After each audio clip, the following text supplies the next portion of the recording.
जी कलयुग में भक्ति प्राप्त करने का सबसे आसान मार्ग क्या है? सत्संग, समाज की सेवा, दीन दुखियों की सेवा, भूखे को रोटी, प्यासे को पानी, सेवा और सत्संग, केवल कथाएं सुनना। अभी देखो इतनी देर से हमने सत्संग किया, सुनाया बच्चों को, समझ में कुछ तो आया ना आपके?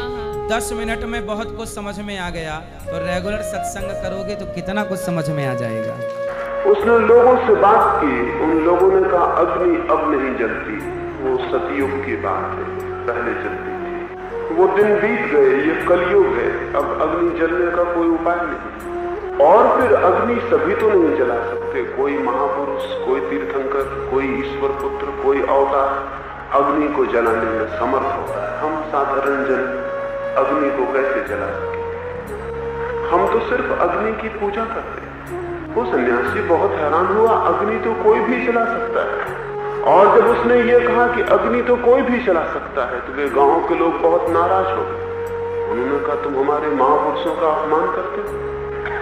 पुजारियों ने उस सन्यासी को पकड़ लिया और लोगों ने कहा ये हमारे धर्म का शत्रु है, ये हमारे धर्म का दुश्मन है,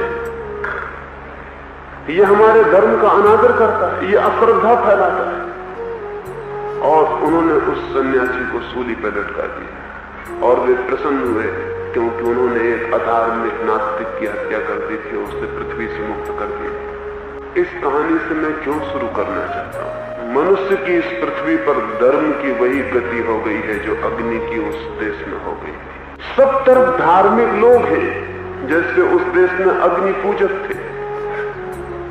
मंदिर है, मस्जिद है, शिवालय है, शास्त्र है, मूर्तियां हैं, चित्र है, पूजा है, प्रार्थना है, अर्चना है। लेकिन जैसे उस देश में अग्नि नहीं थी और लोग अंधकार में जीते थे, ऐसे ही पृथ्वी पर धर्म नहीं है और लोग अंधकार में जीते थे।